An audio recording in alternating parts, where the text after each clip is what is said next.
Hi, my name is Kai Rosga, and this is the first episode of the Tech Law Decoded weekly wrap-up, which I hope to be a regular report on the week's developments in antitrust and tech. Quick disclaimers, this is not legal advice, and the views expressed here are my own and should not be attributed to my employer or any of its clients. So let's dive right in. There are a lot of tech deals happening right now. Antitrust authorities around the world seem anxious to flex their muscle after a perceived period of lax enforcement in the digital space. So we'll begin with a deal that didn't happen, in part because of antitrust concerns, and that's the transaction between Grubhub and Uber Eats. Late last week, Grubhub announced that it was pulling out of its discussions with Uber Eats. There had been some vocal concerns raised by lawmakers in the US and the local, state, and national level concerning the deal. In particular, concerns about combining two of the larger food delivery platforms in some US cities.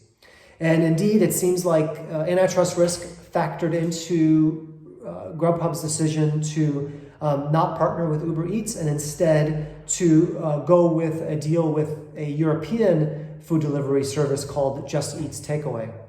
An absence of geographic overlap between Grubhub and Just Eats probably eliminates the horizontal competition concerns that would typically drive antitrust review. But close scrutiny should still be expected given the publicity that we've seen surrounding food delivery services during the pandemic. In another food delivery deal, the UK's Competition Authority extended its deadline for making a final decision concerning Amazon's investment in Deliveroo. In early stages of the pandemic, the CMA had changed course on an in-depth Phase 2 review and provisionally cleared the investment, citing the financial condition of Deliveroo, as well as the apparent absence of an alternative investor in the company.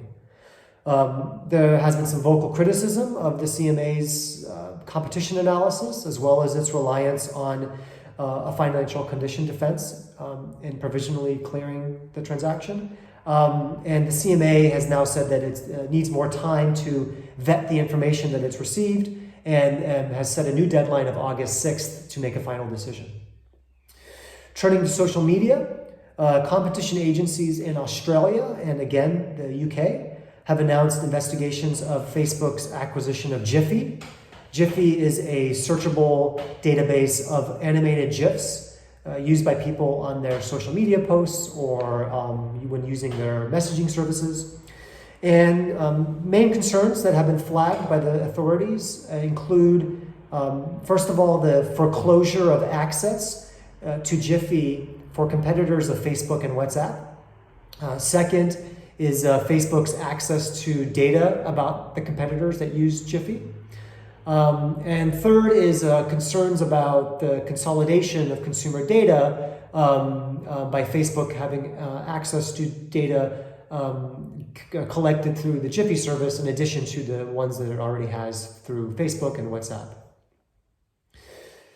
So, it appears that authorities that have been perhaps seen as being stung by having cleared the Facebook WhatsApp deal several years ago without conditions are maybe now trying to make up for that by paying extra close attention to Facebook's latest acquisition. In the US, there isn't much that has been said about any investigation of the transaction there, but that shouldn't come as a surprise because the process for merger review tends to be more confidential in the US at this stage, as well as there's been a report of a clearance battle between the two competition enforcers, the FTC and DOJ, over who's going to review the deal. Finally, the last deal to report on this week is the Google Fitbit transaction. The Australian Competition Authority made public its preliminary concerns about Google's acquisition of the fitness wearables maker. It flagged three issues of potential concern. The first is a loss of future competition between Google and Fitbit in providing data-dependent health services. Another concern is a foreclosure of third-party competitors from accessing certain Google services that are used as inputs when offering a wearable product. And third is the further entrenchment of Google in the online ad tech markets as a result of obtaining access to more user data. So it seems like the Australian investigation will test some future competition and data-driven theories that we've seen floated in antitrust circles lately. So this should be an interesting investigation to keep track of. In non-deal news, there were reports this week that the EC is on the verge of sending a formal notice, which is called a Statement of Objections, to Amazon, outlining concerns about potential violations of EU competition law.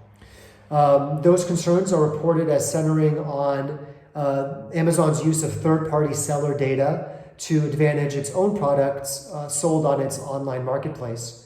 And these are the sorts of concerns that would raise potentially abuse of dominance, or what in the US is called monopolization law issues.